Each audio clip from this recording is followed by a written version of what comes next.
भाजपचे रत्नागिरी दक्षिण जिल्हाध्यक्ष प्रशांत यादव यांच्या भाजप प्रवेश वर्षपूर्तीनिमित्त आयोजित करण्यात आलेला स्नेहमेळावा मोठ्या उत्साही प्रतिसादात पार पडला। या निमित्ताने जिल्हाध्यक्ष यादव यांच्या कार्य अहवालाचे प्रकाशन मोठ्या थाटात करण्यात आले। अनेक कार्यकर्ते आणि पदाधिकाऱ्यांनी यावेळी आपली मनोगत व्यक्त केली।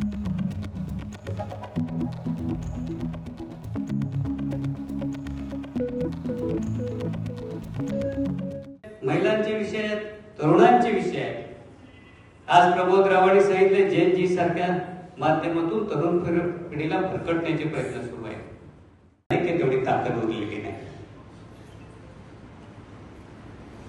आज अनेक गोष्टींना आपल्याला एक वर्षाच्या कालखंडानंतर परत एकत्र येताना आपल्याला सगळ्यांना लक्षात असेल किंवा आठवत असेल 19 तारखेला जेव्हा प्रवेशासाठी आपण यादव साहेबांबरोबर मुंबईमध्ये गेलो, प्रचंड पाऊस होता, परंतु त्या प्रचंड पावसातून सुद्धा आपण सर्वजण वाट काढत मुंबईमध्ये पोहोचलो आणि अत्यंत दिमागामध्ये हा प्रवेश सोहळा संपन्न झाला। प्रवेश सोहळा संपन्न झाल्यानंतर त्या पावसामुळे कार्यकर्त्यांची झालेली किटपट, कार्यकर्त्यांना झालेला त्रास, या सगळ्यातून त्या कार्यकर्त्यांना पुन्हा कुठेतरी एक उत्साह निर्माण करावा म्हणून आपण लगेचच 4-5 दिवसामध्ये इथे एक मेळावा घेतला होता।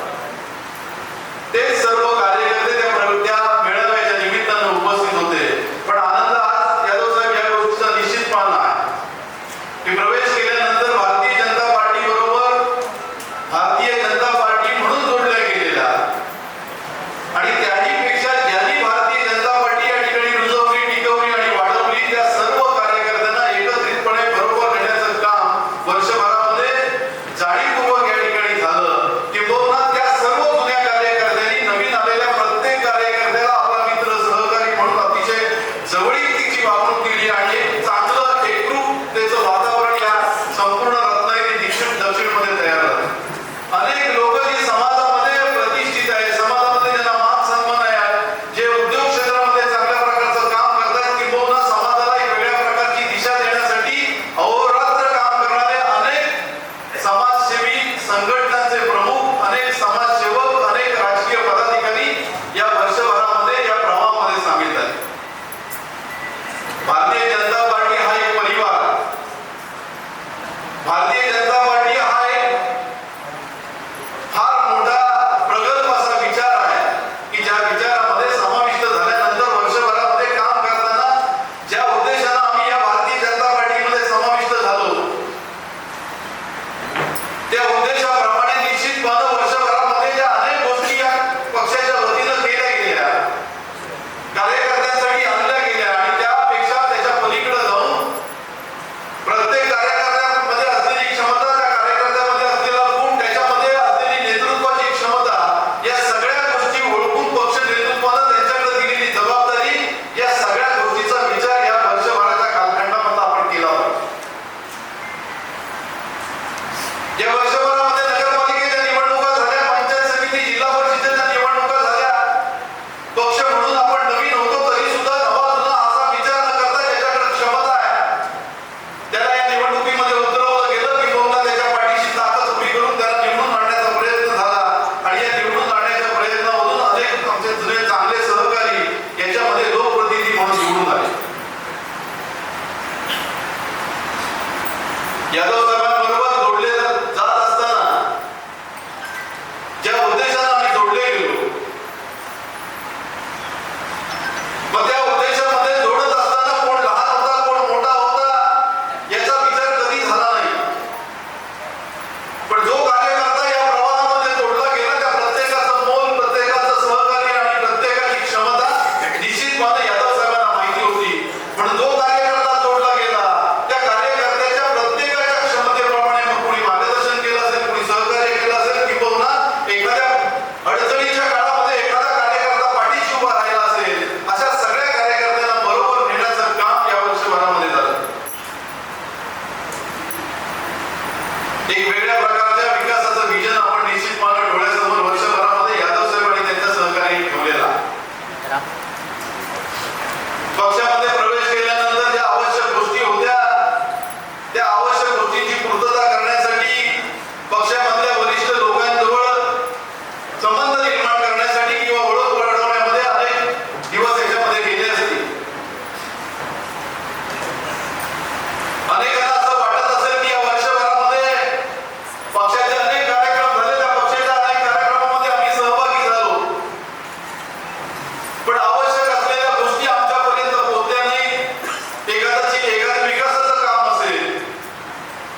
किंवा आम्ही एखादी सुचवलेली गोष्ट असेल ती आमच्या गावामध्ये आली नसेल किंवा आमच्यापर्यंत पोहोचली नसेल, पण मी तुम्हाला सगळ्यांना प्रामाणिकपणे सांगतो की ज्या माणसाबरोबर आपण जोडलो गेलोय, ज्या पक्षाबरोबर आपण जोडलो गेलोय, निश्चितपणे भविष्यातल्या सगळ्या गोष्टी ज्या तुमच्या मनामध्ये आहेत, त्या यादव साहेबांच्या मनामध्ये आहेत, त्या मनातल्या गोष्टी तिथपर्यंत जात आहेत. थोडासा वेळ निश्चितच लागला असेल,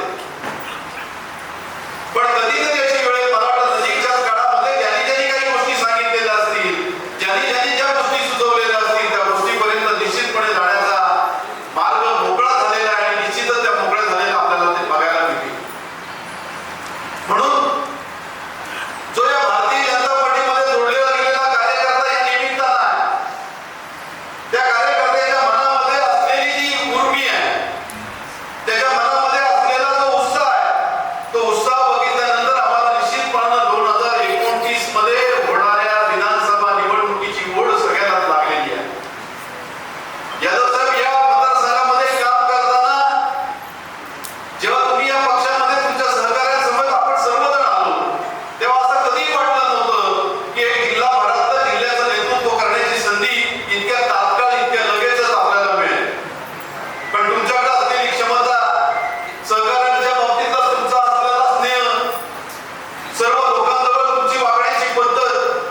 पण प्रमुखची गेल्या वर्षीची विधानसभेची निवडणूक झाली आणि काही मतांनीच सन्माननीय जिल्हा शासनाचा पराभव झाला. आपण त्यावेळी त्यांच्याबरोबर नव्हतो.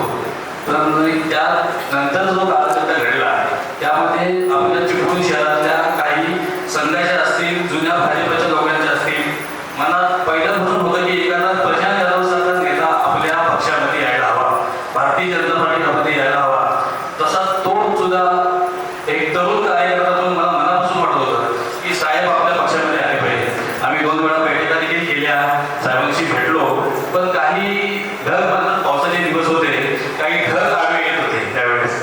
पण 19 ऑगस्ट ही एक तारीख आली आणि भर पावसाळा सगळे ढग पातळ होऊन प्रशांत यादव सारखा सूर्य उगवला आणि ते मोठ्या दिमाग्यात आपण जाऊन मुंबईमध्ये हजारो गाड्यांच्या ताफा घेऊन साहेबांनी भारतीय जनता पार्टी प्रवेश केला.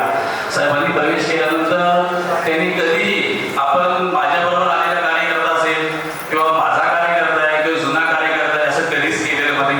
या वर्षभरात पाहिलं नाही. त्यांनी जसे भारतीय जनता पार्टीचे जुने कार्यकर्ते आहेत त्यांना जसा मान दिला तसाच मान त्यांनी आपल्या बरोबर आलेल्या कार्यकर्त्यांना देखील दिला. मी माझ्या निवडणुकीची काही किस्सा आपल्याला सांगेन की निवडणूक लागली, माझ्या तिकिटावरून जसं 7 नंबरमध्ये 9 नंबर होतं, महायुती होत होती. माझं तिकीट मिळतंय नाही मिळतंय, मी महायुतीमध्ये मी बसत नव्हतो. तरी देखील साहेब प्रभारी होते. साहेबांनी संधी मी नवीन जरी असलो तरी देखील मी तुझ्यासाठी प्रयत्न करेन आणि त्या निधीवरती विषय लागला आणि माझं तिकीट भले युती मोडायची वेळ आली पण मला तिकीट साहेबांनी दिलं. मला रात्रंदिवस माझ्या जेव्हा मी प्रचार करत होतो साहेबांचा कधीही मला रात्री 12 वाजता 11 वाजता फोन असायचा, संदीप काय चाललंय. त्यांची एक बोलायची पद्धत आहे, संदीप मला हे योग्य वाटत नाही पण तू कुठेही कमी पडू नको, हे साहेबांनी मला नेहमी आतापर्यंत सांगितलेलं आहे. कधी आपल्यासाठी कार्यकर्त्याला हेच हवं की आपला नेता कसा हवा आहे की आपल्यासाठी आपण कधी फोन केला कधी साहेबांना कधी फोन केला की संदीप काय तुला हवं आहे असं कुठल्याही कार्यकर्त्याला बोलण्याची पद्धत साहेबांची आहे. साहेब आपण हे वर्षभराचे भारतीय जनता पार्टीमध्ये मी आजपर्यंत वर्षे काम करतोय पण आपल्या वर्षभराचं काम आणि आधीचं काम यामध्ये बराच फरक पडायला जाणवतो. खरोच अगदी मनापासून आपलं जे तुम्ही काम करताय ते अतिशय योग्य आणि व्यवस्थित करताय. आमच्यासारख्या तळागाळात ज्या काम करणाऱ्या कार्यकर्त्याला मनापासून जे वाटतं ते आपल्या मनात असतं. कधीही आपण फोन केला तर आपल्याला फोन केला तर कुठलं काम होत नाही असं होत नाही. त्या दिवशी साहेब माझ्या घरात गोंधळ होता, आपण आला होता की त्या गोंधळाची काकड आरती आपण केली. त्या काकड आरतीला मी माझ्या गोंधळाला हे केलं की पुढच्या 29चे आमदार सन्माननीय प्रशांत यादव असतील आणि त्यांनी केली. त्या दिवशी मी उज्जैनला गेलो होतो, तिथे सुद्धा आपल्या प्रार्थना केली की आपण पुढचे आमदार भारतीय जनता पार्टी इथे असाल, आपण इथे